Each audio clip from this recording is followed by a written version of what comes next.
वैसे तो कुंभ का मेला हर साल लगता है, हर 12 साल में एक बार लगता है।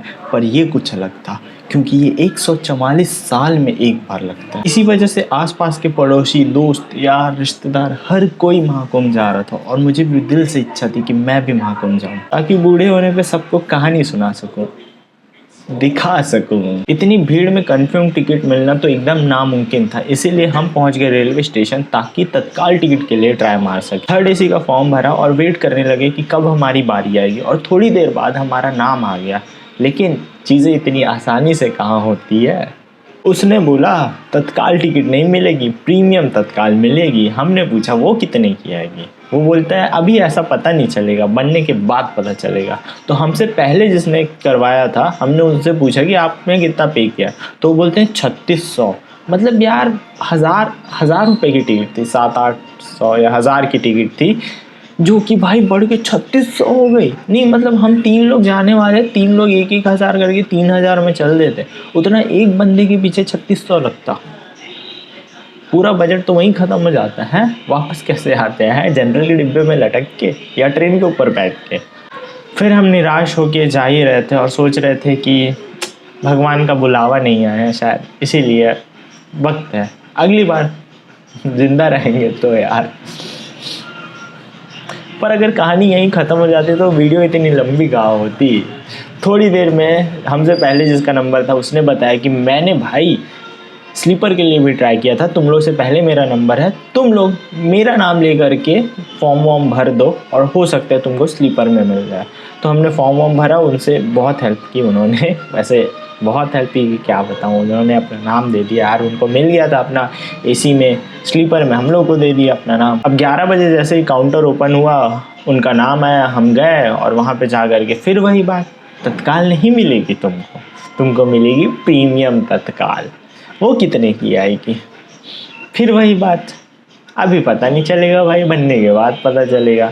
आसपास के लोग बोले क्या ही है यार, 200-400 रुपये एक्स्ट्रा बनता है। हाँ तभी तो हमारी थर्ड एसी की 1000 की टिकट 3600 की हो गई ना, 1-2 हज़ार, 100-200 रुपये ही ज़्यादा होती है। तो पर सोचा चलो 580 की टिकट होती है स्लीपर की, तो वो बढ़ के चलो 700-800 होगी करके हम लोगों ने बोला चलो ठीक है फाइनल करो करके। तो उसने बताया तो पर पर्सन अपने को 710 रुपये पड़े हैं, है ना, स्लीपर के। यहाँ पे भाई टिकट का काम हो गया और हम लोग ऐसे भगवान को हाथ जोड़ के विनती कर रहे हैं, लगता है बुलावा आ गया है, अब तो जाना है। ये खुशी देख रहे हो भाई, ये टिकट मिलने की खुशी है। जाएंगे प्रयागराज। अरे इसलिए ना मेरे भाई ये देखो।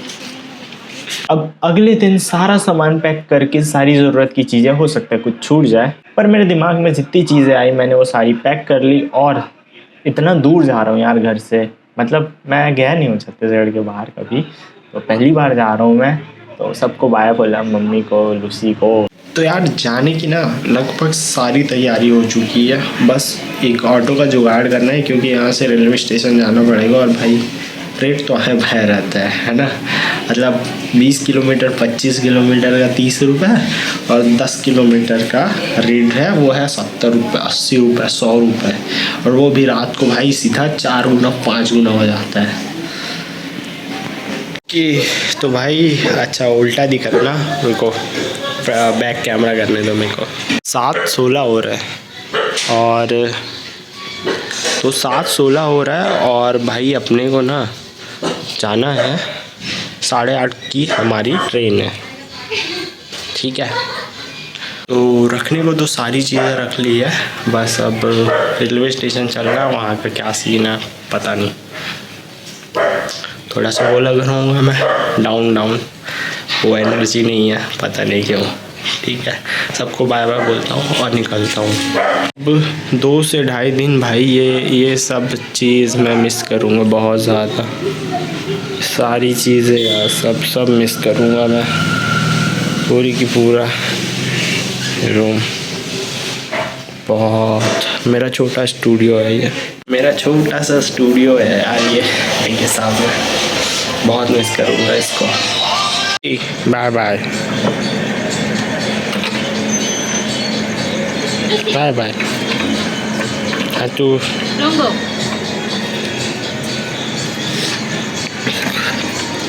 वो तो मारती है सबको। जल्दी दीदी होना रे, वेट कर रहे हैं हम लोग। जल्दी होना, जल्दी होना, वेट कर रहे हैं।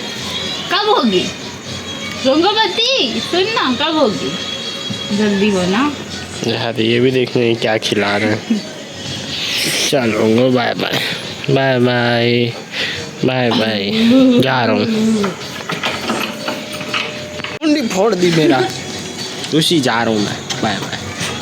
Lucy Lucy Lucy Lucy Lucy Lucy.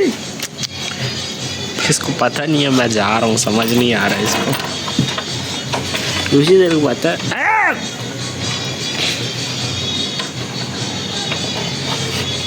इसको पता नहीं है मैं जा रहा हूँ। जब जाऊँगा और 2 दिन नहीं रहूँगा ना, तब पता चलेगा इसको।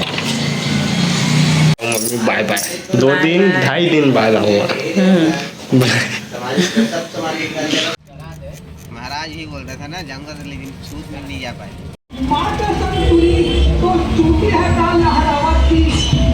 Railway station. रेलवे स्टेशन में पहुंचकर लगा यार भीड़ तो उतनी ज्यादा नहीं दिख रही है मेरे को। थोड़ी ही देर में हमारी ट्रेन भी आ गई और हम उसमें बैठकर निकल पड़े महाकुंभ प्रयागराज जाने के। तुम्हें लग रहा होगा कि भाई प्रयागराज के टाइम पे तो इतना ज़्यादा भीड़ था, इनको सीट कैसे मिल गई। तो यार ये जो ट्रेन है ना, ये दुर्ग से चालू होकर के प्रयागराज जाती है ना, तो ये रायपुर जो है वो दूसरा स्टेशन पड़ता है, इसीलिए हम लोग को सीट मिल गई भाई आसानी से।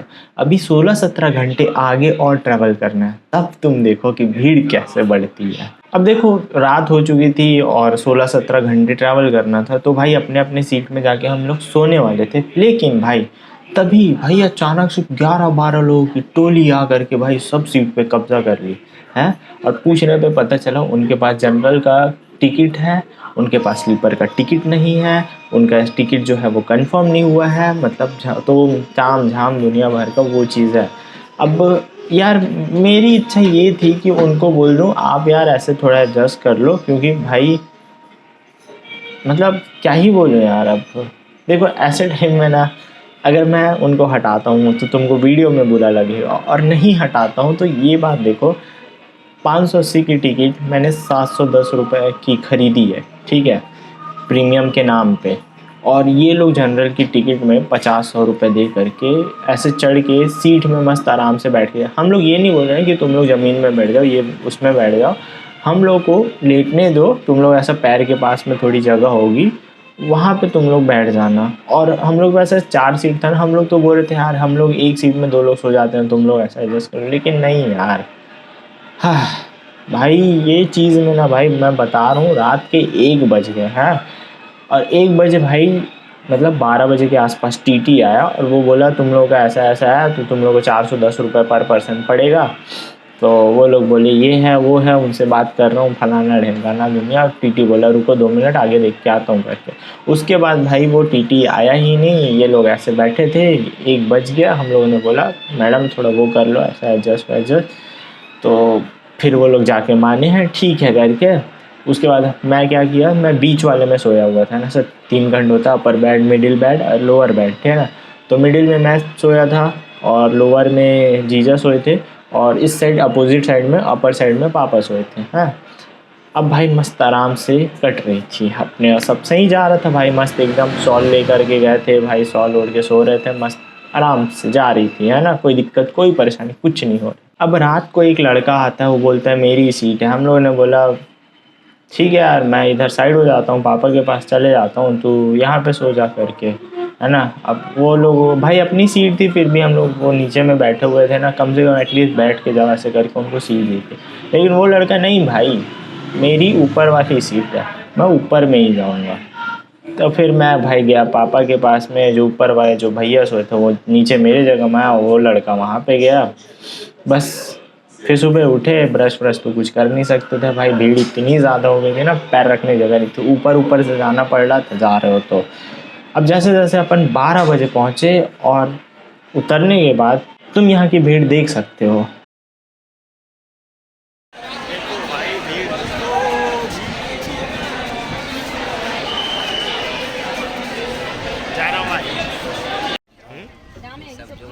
सब अभी भी बनाए देते हैं, सब लग दिख रहा है। थोड़ी दूर चल के भाई भीड़ तो मानो गायब हो गई यार। मतलब मीडिया में जो बता रहा था और जो रियल में था, मतलब जमीन आसमान का फर्क लग रहा था मेरे को। यार भीड़ तो नहीं है जैसे, अब आगे जाके पता पर मुझे पता था ये सिर्फ एक छलावा है, असली भीड़ ना आगे देखने मिलेगी। तो हम लोग आगे बढ़े, आगे एक रिक्शा वाले ने मिला।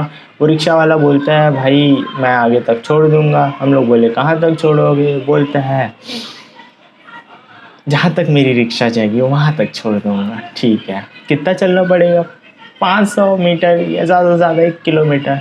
चलो ठीक है, कितना पैसा लोगे? 30 रुपये। चलो ठीक है, फिर अपन बैठ गए, निकल पड़े। और थोड़ा आगे जाने के बाद हमको भाई वहाँ पे पुलिस वालों ने रोक दिया। मतलब हमको नहीं भाई, सब रिक्शा वालों को रोक दिया और बोला इससे आगे नहीं जा पाओगे। रिक्शा वाले ने बोला भैया आप उतर जाओ, इससे आगे रिक्शा नहीं जा पाएगी, आपको 2 किलोमीटर पैदल चल के जाना पड़ेगा। हमने सोचा चलो ठीक है यार, बाकी लोग 5-10 किलोमीटर पैदल चल रहे, 2 किलोमीटर चलो चल लेंगे। हम पैदल निकल पड़े। फिर अब देखो सुबह से कुछ नहीं खाया था, तो हम लोगों ने सोचा पहले कुछ खा लिया था। खाने के नाम पे भाई इतना भटका ना, अपन खाना ही नहीं मिला। और जो मिला ना वो भी इतना महंगा था भाई, क्या बताऊँ। जो समोसा भाई 25 रुपये में एकदम दही सब मिला करके, सेव वेव मिला कर मस्त आपको प्लेट में दिया जाता है ना, यहाँ मात्र 2 समोसे के ऊपर में चटनी डाल के 60 रुपये प्लेट। ये है। इसके बाद हम भीड़ का पीछा करते करते महाकुंभ के द्वार तक पहुंच गए। अब हम चाहते तो भीड़ के पीछे जा करके तट तक पहुंच सकते थे, जहाँ पे स्नान कर सकते थे, पर हमें नहाना था त्रिवेणी संगम में। इसीलिए हम बाकियों से पूछे, तो बाकियों से पता चला घाट नंबर 1, वहाँ पे जाके आपको त्रिवेणी संगम में नहाने मिलेगा। बाकी सब घाट में पता नहीं गंगा का पानी आ रहा है, जमुना का पानी आ रहा है, पता नहीं कौन सा पानी है, पर घाट नंबर 1 है, वहाँ पे त्रिवेणी संगम है, तो तुम लोग वहाँ पे जाके नहा सकते हो। तो बस हम लोग ऐसे घाट नंबर 5 में थे, फिर 4 में पहुँचे, फिर 3 में पहुँचे, फिर 2 में पहुँचे। अब भाई 2 में ना उसके बाद ना दूर तक कुछ दिख नहीं रहा था, समझ नहीं, ऐसा लग रहा था जैसे वहाँ और कोई घाट नहीं है। हमको लगा यही घाट नंबर 1 है, यहाँ पे नहा लेते हैं करके। बहाव भी भाई मस्त लग रहा था। बाकी जो घाट थे ना उसमें ऐसे पैक जैसा हिस्सा था, तो फिर पानी का बहाव नहीं आ रहा था। वो वहाँ पे जो पानी था ना थोड़ा रुका हुआ टाइप का था, पर यहाँ पे ना पता नहीं शायद नीचे से टूट टाइप का गया था, तो यहाँ बहाव था। हमने सोचा भाई ये लोकेशन परफेक्ट है, यहाँ पे नहाते हैं। हम भाई लगभग 1 घंटे तक फ़ोटो वीडियो अच्छे से नहा लिए। मतलब पहले जा कर के मस्त अच्छे से पूजा पाठ, नहाना, पानी भरना, क्योंकि भाई इतने दूर से भाई जो भी आ रहा है वो पानी भर के तो लेके ही जाएगा, तो हम पानी वानी भर लिए, सब कर लिए। उसके बाद भाई 1 घंटे तक पूरा फ़ोटो खींचना, वीडियो बनाना, मतलब जितना मर्जी हो सके, जितना मस्ती हो सके उतना मस्ती किया। डुबकी बार बार लगाई, मतलब एकदम भाई शरीर की पूरी थकावट सब खत्म हो गया, एकदम सुकून मिल गया एकदम अंदर तक का ना। क्या ही एक्सपीरियंस था यार, उसको मतलब ऐसे शब्दों में बयान नहीं कर सकता मैं, इतना अच्छा लग रहा था वहाँ पे। अब देखो मैं चाहता तो और देर नहा सकता था, लेकिन फिर क्या हो गया ना, वहाँ पुलिस आ गई और बोले भाई बाकियों को भी नहाने दो यार, हैं 1 घंटे तक नहाओगे तुम, है यही सो जाओ फिर तुम करो। ठीक है यार चलो करके, वैसे स्पेशली हमको नहीं बोला गया, वहाँ पे जितने लोग थे उन सबको बोला आप लोग नहा लिए तो आप साइड हो जाइए करके। ऐसा जो मैं वर्ड बोल रहा हूँ उसको एकदम एग्जैक्टली मत ले लेना है, पता चल रहा है मेरे को गवर्नमेंट से नोटिस आ गया, ये वीडियो डिलीट होनी चाहिए। ऐसे ही मैं पता नहीं 2-3 महीने बाद डाल रहा हूँ ये वीडियो। अब रास्ते में आगे चलते हुए हमें राम कंदमूल दिखा। वैसे तो इसको मैं बहुत बार देख चुका हूँ, पर सोचे चलो आज ट्राई भी कर लिया जाए। हमने पूछा क्या रेट है इसका, तो बोलते हैं 20 रुपये की 5 मिलेगी। बहुत पतली सी थी। मैंने सोचा चलो ठीक है यार, महंगा है क्या हुआ, पर चलो ट्राई किया जाए। तो जब हमने ट्राई किया ना तब पता चला कि इसमें उसने शक्कर में डुबा दिया है और आसपास का जो रेत है वो भी इस पे है, तो इस वजह से उसका एग्जैक्टली जो टेस्ट होता है ना वो पता नहीं चला कैसा था। जस्ट कंकड़ आ रहा था और शक्कर आ रहा था, तो एग्जैक्टली मैं बता नहीं सकता वो एक्चुअल में लगेगा कैसा, है ना। मतलब एक हिसाब से समझो मैंने राम कंदमूल पहली बार खाया है, लेकिन एग्जैक्टली मैं टेस्ट तुमको डिस्क्राइब नहीं कर सकता, उसके लिए मेरे को शायद दोबारा ट्राई करना पड़ेगा, है ना। और भाई चलो रेत पे बात तो ठीक है, लेकिन उसने शक्कर में डुबा दिया था उसको पूरा, क्या बोलूँ। अब हम इस गम से उभर ही रहे थे कि आगे जाते हुए मतलब हम नदी को क्रॉस करके उस साइड जाना चाहते हैं जहाँ पे नागा साधु रहते हैं। तो हमें पता चला भाई घाट नंबर 1 ना जस्ट यहीं पे है। तो आउट ऑफ क्यूरियोसिटी हम गए वहाँ पे। और तुम सोचो कि तुम्हारे दिल पे क्या बीत रही होगी उस समय। मतलब हम लोग जो इस घाट पे नहा के आए ना, वो घाट नंबर 2 था और घाट नंबर 1 यहाँ पे है, ज़्यादा दूर नहीं था, है ना। लेकिन वहाँ पे जो भीड़ थी और जो पानी ठहरा हुआ था ना, तो देख के लगा चलो कोई बात नहीं भाई, क्योंकि मेरे को वो भी त्रिवेणी संगम नहीं लग रहा था, है ना। तो हम लोग जहाँ नहाए ना, वही पानी में ये लोग भी नहा रहे थे। और इनफैक्ट यहाँ पे भी पानी रुका हुआ था, वहाँ पे धार था, वहाँ पे भीड़ कम थी। यहाँ पे तो साला ना वीडियो बनाते बनता ना फ़ोटो खींचते बनता, और ऊपर से जल्दी जल्दी नहा के निकलो, ऐसा था। यहाँ पर लोग ना सिर्फ़ और सिर्फ डूब के निकल रहे थे। और पता नहीं यार, अब सबकी अपनी अपनी इच्छा थी। हमने सोचा जो होता है अच्छे के लिए होता है, सारी चीज़ें भूल जाओ और अब चलो भाई आगे बढ़ते हैं, आगे देखते हैं आगे क्या क्या है। और तो हम ब्रिज से दूसरी तरफ जब पहुँचे ना, तो वहाँ पे भी भीड़ अच्छी खासी थी। पर ये बात थी, वहाँ पे जो नहाने के लिए जो जगह था ना, वो बड़ा था। मतलब ऐसे फैला हुआ इस एरिया जो था वो ज़्यादा था, उधर कम था। इस वजह से ना मतलब यहाँ पे भी तुम नहाओगे ना तो अच्छा लगता है ना। और फिर थोड़ी दूर जाने पे हमें एक पंडाल दिखा, जिससे हमने सोचा ये किसका पंडाल है। आसपास के लोगों से पूछा तो उन्होंने बताया ये पंडित प्रदीप मिश्रा जी का पंडाल है। आई वो शॉक यार। मतलब मैं जिनके कथा में जाने के लिए मेरी मम्मी, मतलब मैंने बहुत ट्राई किया, कभी एग्ज़ाम हो जाता था, कभी यहाँ चले जाता, कभी वहाँ छोड़ता था, लेकिन कभी नहीं जा पाया। प्लान करने के बाद भी वो अनप्लैंड, मतलब मेरे को पता भी नहीं है कि प्रयागराज में उनका कथा चल रहा है। मैं पहुंच भी गया भाई, मैं उनके पंडाल के अंदर पहुंच गया। हाँ इतना था, मैं आधे घंटे लेट हो गया। अगर आधे घंटे पहले आता ना तो उनके दर्शन भी हो जाते। Life is just all about unplanned turns. मतलब भाई जिनके कथा में मैं जाना चाहता था, उनके कथा में मैं मतलब पहुंच गया। शायद बुलावा था, आधे घंटे पहले आता तो उनके दर्शन हो पाते। पर मेरे लिए भाई इतनी भी बहुत बड़ी बात है क्योंकि मैं उनके पंडाल पे भी नहीं जा पाया था जो आज मैं पहुंच पाया। अब बारी थी नागा साधु लोगों को देखने की। पर उससे पहले चलते हुए हमें एक ऊँट दिखा। यहाँ पर मैं चाहता तो उसको ऐसा सहलाना चाहता था, पर भाई मेरी डर ऐसी थी ना, मतलब अगर वो मेरे हाथ को काट देता तो। अब यहीं आगे जाने पे तुमको रुकने का स्थान दिखेगा, ये टेंट। हाँ इस टेंट पे तुम रह सकते हो पर पर्सन 500 रुपये पर नाइट के, है ना। मतलब 500 रुपये में तो भाई पूरा टेंट खरीदा जाएगा, वो भी ज़िंदगी भर तुम उस टेंट को यूज़ करो जब तक वो फट नहीं जाता। या तुम एक रात के 500 रुपये दोगे, हैं। इतनी ज़्यादा महंगाई भाई। मतलब मेला कितने लोगों को बिजनेस दे के जाता है। खैर छोड़ो ये सारी बातों को, हम कहाँ थे, हाँ नागा बाबा।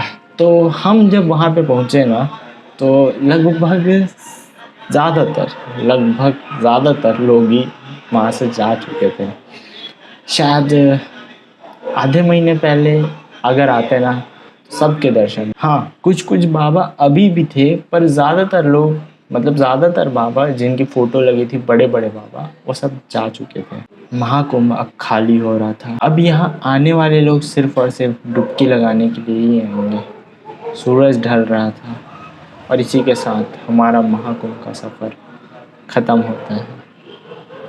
अरे रुको भाई, अब तक तुम्हें लग रहा होगा कि कोई दिक्कत कोई परेशानी हुई, ये लोग आराम से गए, आराम से महाकुंभ में नहा करके घूम रहे हैं, कोई दिक्कत कोई परेशानी कुछ नहीं हुई। लोग तो फालतू में बकवास करे जा रहे थे, लोग तो फालतू में बातें करे जा रहे थे कि ये हो रहा है, इतनी भीड़ है, उतनी भीड़ है।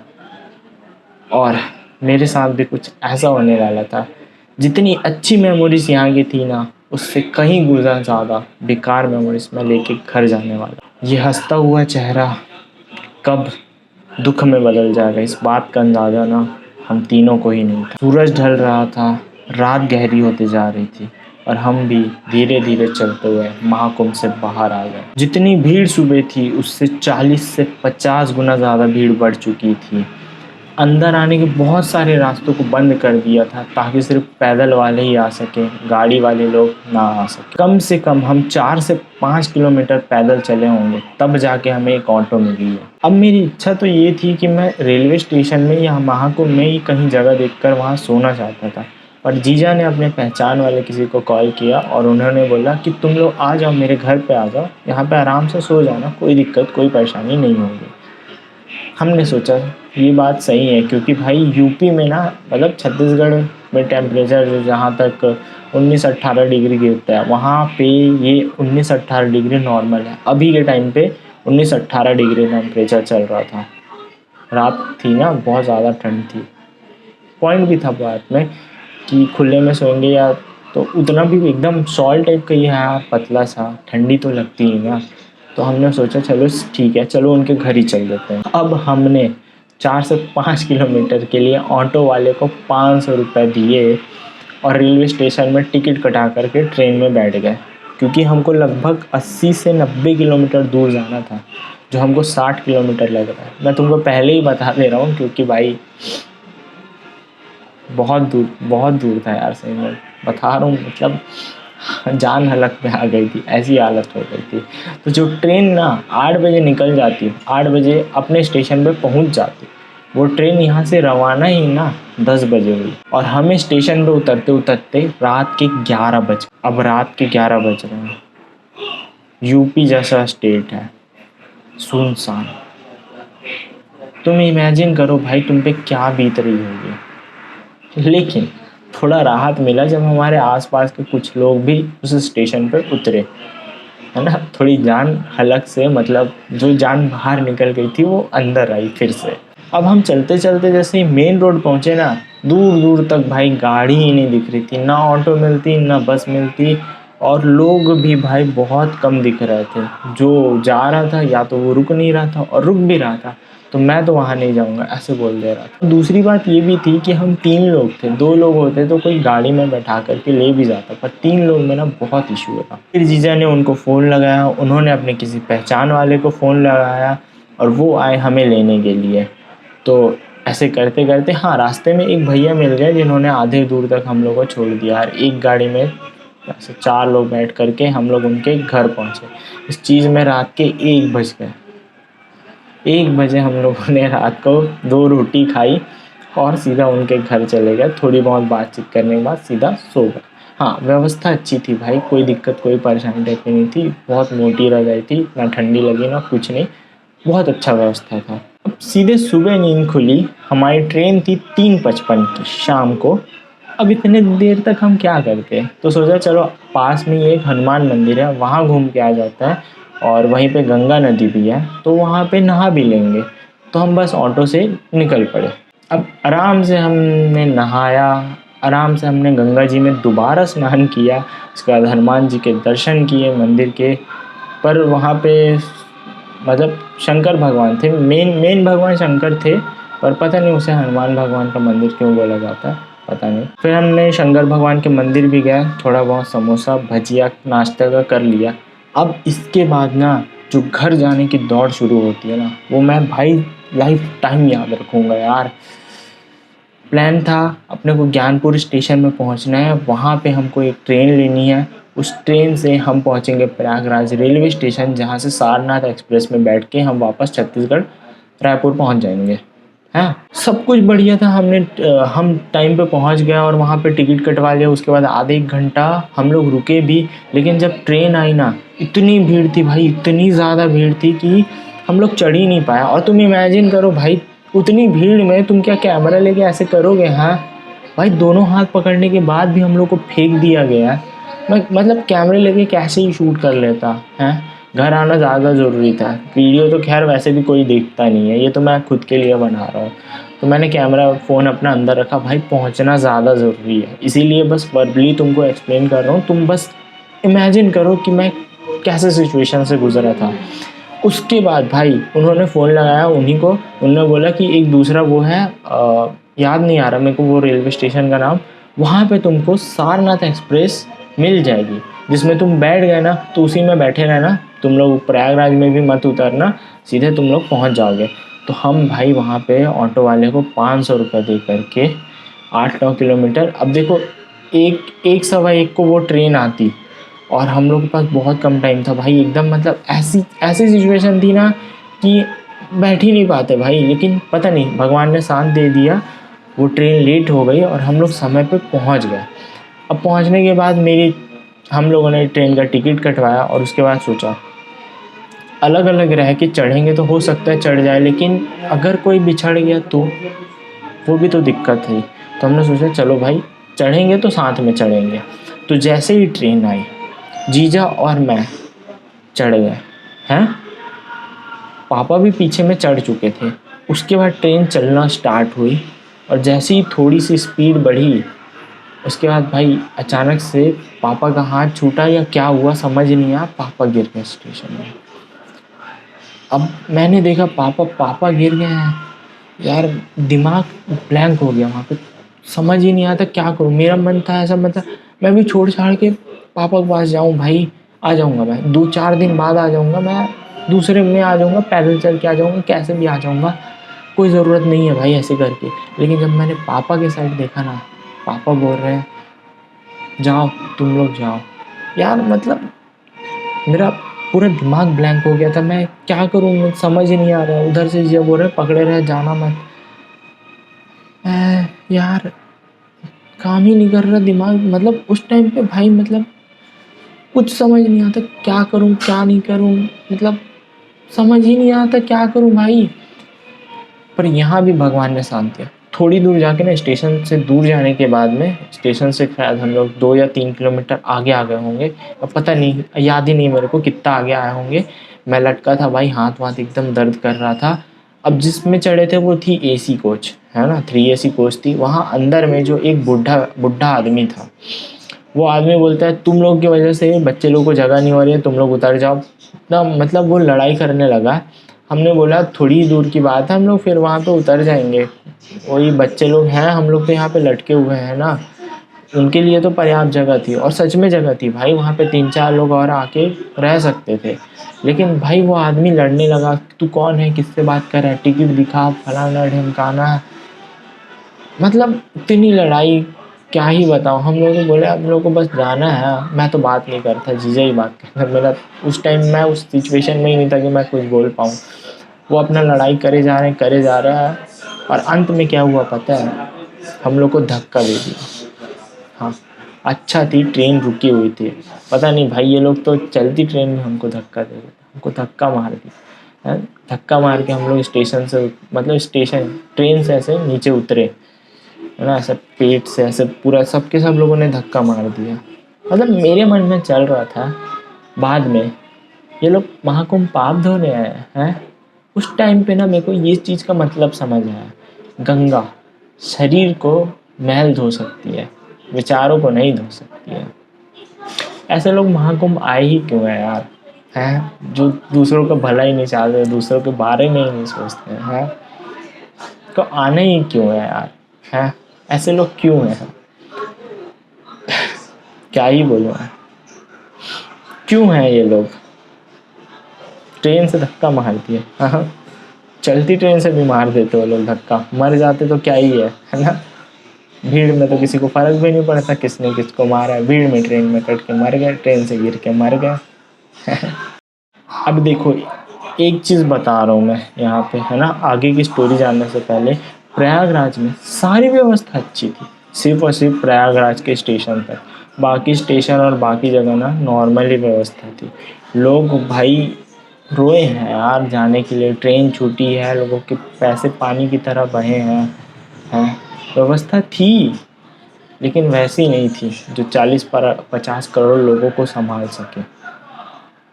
भगदड़ थी, लोग मरे हैं, सिर्फ प्रयागराज स्टेशन में ही व्यवस्था थी, बाकी दूसरे स्टेशन में नहीं थी। 1-2 पुलिस वाले ही हैं। हम तो जिस ट्रेन में चढ़ना चाहते थे ना पहले स्टेशन में, उस ट्रेन में तो खुद पुलिस वाले नहीं चढ़ पाए। खैर ये बातें छोड़ो यार, आगे बताता हूँ। तो मैं जैसे ही उतरा ना ट्रेन से, उतरा क्या यार, उन्होंने धक्का मार दिया। मैंने तुरंत पापा फ़ोन किया, पापा आप कहाँ हो करके। तो पापा बोले कि मैं तुम लोग के पीछे वाले कोच में बैठा हूँ। मैंने बोला बढ़िया। जीजा को बताया, पापा बैठे हैं, चलो कोई कोई भी कोच मिले बैठ जाना करके। एक में जाके पूछा, नहीं बैठने दिया। दूसरे में गए, वो लोग भी नहीं बैठने गए, पर बहुत रिक्वेस्ट करने के बाद ठीक है आ जाओ करके चढ़े। अब भाई बैग यार 5 किलो का गंगा जल और ऊपर से उसमें और कपड़ा और बाकी सब सामान, इतना मोटा बैग मेरे शरीर से ना 3-4 गुना बैग वो था। अब उसमें भी ऐसे लटका हुआ ये, और ये नहीं कि चलो तुमको आधे घंटे 1 घंटे रहना है, 4 घंटे उसी हालत में ऐसे लटके हुए, पीछे में ऐसा 20-25 किलो का बैग लेकर के। यार ज़िंदगी भर नहीं भूलूंगा यार, 20-25 किलो का बैग ऐसे लटका के, पूरा कमर का वाट लग गया एकदम, पूरा कमर में इतना तेज़ दर्द था ना भाई क्या बताऊँ। हाँ लेकिन पापा जो बैठ गए ना, उस चीज़ की खुशी थी। उसके बाद ना फ़ोन जेब में, कोई मतलब नहीं, मेरे को दोनों हाथ में पकड़ के रखना है, गिरना नहीं है भाई, मरना नहीं है बस। अब वहाँ से हम लोग पहुँचे प्रयागराज के रेलवे स्टेशन। सारनाथी ट्रेन थी तो हमको ट्रेन ज़्यादा छोड़नी पड़ी। हमने सोचा अगर ट्रेन से उतरा तो दोबारा चढ़ेंगे, लाइन में लगना पड़ेगा, बहुत दिक्कत होगी, इसलिए यहीं रहते हैं।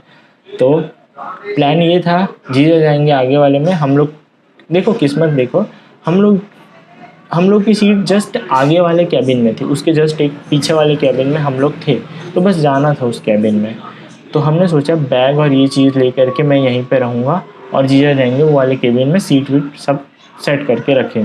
अब ट्रेन रुकी ना, और उसके बाद जैसे ही लोग उतरे, थोड़ी देर बाद लोग आने लगे। मैं सोचा अगर यहाँ पे छूटा तो मैं फिर भीड़ हो जाएगी, फिर नहीं जा पाऊँगा। तो थोड़ी देर आने के बाद जैसे ही लोग आने लगे ना, सब उतर गए, मैं भी भागा। इस भाग दौड़ में मेरी बहन की गिफ्ट हुई वॉच, जिसको भाई ज़्यादा दिन भी नहीं होगा, वो गुम गई यार। भीड़ में कहाँ गई पता नहीं। अब मैं सोच ही रहा था कि इसको लेके जाऊं कि नहीं लेके जाऊं, क्योंकि किसी का दिया हुआ गिफ्ट ना बहुत बहुत कीमती होता है यार, उसको पैसे से नहीं खरीदा जा सकता। अफसोस होता है यार, क्यों लेके गया मैं, वो गुम गया घड़ी। वो भी इतनी देर बाहर ना, इतनी भीड़ में पता भी नहीं चल रहा था। मैं जैसे तैसे फिर अपने सीट में पहुँचे। अपनी सीट में पहुंचने के बाद थोड़ी देर बाद पापा को फ़ोन किया, पापा भी ऐसे ढूंढते हुए वहाँ पे पहुँचे। मैं ऊपर वाले सीट में था, वहीं पे सो गया, बहुत थक गया था, बहुत परेशान था यार, बहुत ज़्यादा ही परेशान। तो पापा का हाल चाल पूछा, खाया पिया कुछ नहीं था, 1-2 बिस्कुट का पैकेट था बैग में, वही बस खाया। रात को जो ट्रेन का खाना आया बहुत बहुत बकवास था भाई, बहुत ज़्यादा बकवास। गैस हो गया, बहुत बेकार था भाई, खिला भी नहीं रहा था। वो तो भाई जैसे तैसे मैं चावल खाया, उल्टी हो जाती मेरे को, मैंने छोड़ दिया। फिर नहीं खाऊंगा, घर जाके खा लूँगा, भूखा रह जाऊँगा, चलेगा मेरे को। बहुत बेकार खाना था भाई, बहुत ही ज़्यादा बेकार खाना था। अब पापा का हाल चाल पूछा, पापा बढ़िया थे, ठीक है। फिर पापा नीचे में थे जीजा के साथ में। मैं इतना ज़्यादा इन सब चीज़ों में इतना डिस्टर्ब हो गया था ना, मैं बहुत थक गया था भाई, दिमाग काम नहीं करता, कुछ नहीं था। मम्मी से बात की फ़ोन में, उसके बाद सो गया मैं। 16-17 घंटे सिर्फ सोया हूँ और कुछ नहीं किया हूँ। अब उसके बाद अगले दिन हम लोग पहुँच गए घर सही सलामत, वरना पता नहीं हमारे साथ क्या क्या हो सकता था। ये थी मेरी पूरी कहानी प्रयागराज की, जो सुन के तुम्हें जो भी लगा हो। पर मेरे लिए ये वीडियो ना, मतलब किसी और को बताने से ज़्यादा ये मेरे खुद के लिए है, मतलब मेरे लिए याद रहेगा। मैं पहली बार छत्तीसगढ़ से बाहर गया, पहली बार महाकुंभ का मेला अटेंड किया, बहुत कुछ सीखने मिला, बहुत कुछ समझ आया और मैच्योरिटी भी बढ़ी है। तो बस यार, आई होप तुमको ये वीडियो पसंद आई होगी। इसमें नहीं बोलूँगा लाइक करो, शेयर करो, कमेंट करो, जो करना तुम्हारी मर्ज़ी। मेरी बस ये कहानी थी, आई होप कि तुम्हें अच्छी लगी। बस बाय बाय यार। जो होता है अच्छे के लिए होता है, और भगवान जो करता है कुछ सोच के ही करता है। बाय।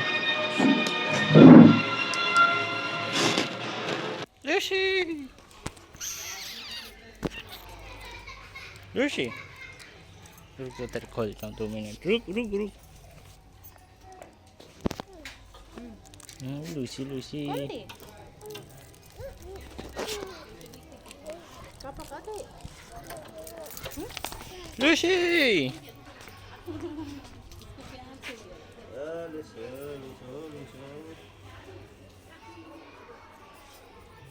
लूसी जागू अच्छा जागू लूसी लूसी लूसी जागू अरे बा